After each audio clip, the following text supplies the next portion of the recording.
movie guy Will Meyer is with us, and I'm sure what you want at 7:40 a.m. on your Sunday is to hear two men talk about the 50 Shades of Grey series. So we're going to give it to him, exactly. Movie. Yeah. Right. So this is 50 Shades Freed, the third and final installment in the 50 Shades of Grey franchise, which is a steamy romantic series based on the popular E.L. James books.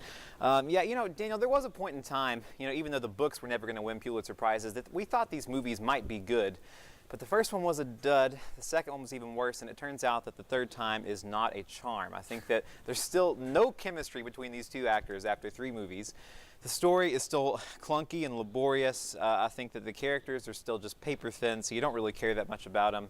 The dialogue is laughable, and the steamy scenes aren't even really steamy. I think they're actually predictable, tame, kind of unimaginative and unexciting. I think you're more likely to fall asleep or laugh than you are to really get excited by these. So I think that it's marginally better than the last movie. I think it's only because it's more absurd, really. They throw in this revenge thriller subplot that feels kind of out of left field, and it takes itself so seriously that I ended up laughing quite a bit throughout this movie. So I think that the thing too is it all really doesn't add up to anything. You've had 3 movies, you'd think you'd be building to something, but by the end you're just asking yourself, is that it? Is that all this? Is that all we came here for? So yeah, I'm glad that we can say goodbye to this franchise. It's now over. Dakota Johnson's a good actress. She can move on to bigger and better things, so it's a 1 out of 4 for me. Well, let's make the really natural and smooth transition over to Peter Rabbit. Oh, exactly. And you think 50 Shades, you think Peter Rabbit. So, yeah, this is, of course, based on the classic children's stories.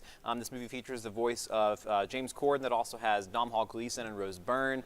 This is not, though, the Peter Rabbit that you grew up with. If you're looking for the gentle, sweet Peter Rabbit of the books, this is something much more irreverent. You know, this is actually closer to Deadpool, I think, than the Peter Rabbit you grew up with. Oh, I mean, it is still kid-friendly, and it's all in the name of just having fun, and I think it's kind of fun. It kind of delivers on that. I think the plot here is pretty thin. You have Peter Rabbit and Mr. McGregor competing for the affections of Bee, who's this sweet, loving neighbor who lived next door, and so Peter Rabbit and Mr. McGregor try to kill each other for the better part of an hour and a half. So we get a lot of these violent slapstick sequences set to pop songs, and that becomes really annoying after a while. I think the characters here are kind of thin too. You don't really care that much about Peter Rabbit. I sound like I'm dogging this film, but about half of this movie I really enjoyed. I thought that it was really funny, which surprised me. It was directed by Will Gluck, who directed Easy A, and so this script has a lot of wit infused into it. Some really good running gags that made me laugh out loud multiple times. So some people seem to love this film and to hate it. I'm somewhere in the middle. I think it's a mixed bag. I say 2.5 out of 4. Not too bad. We have one more to get to, and that's Winchester. Winchester, it's a horror film that came out last week. It's about a psychiatrist who visits the home of the heiress to the Winchester fortune. She lives in this sprawling mansion, and he's there to assess her sanity. She believes that the house is haunted by the souls of people killed by Winchester rifles. So it's a movie that stars Academy Award winner Helen Mirren, also Jason Clarke, great actors, so I'm wondering what in the world are they doing in this movie.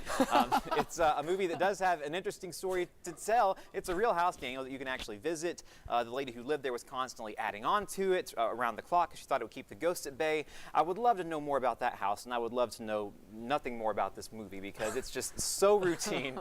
It's got nothing original up its sleeve. It's just full of jump scares. The plot's incoherent.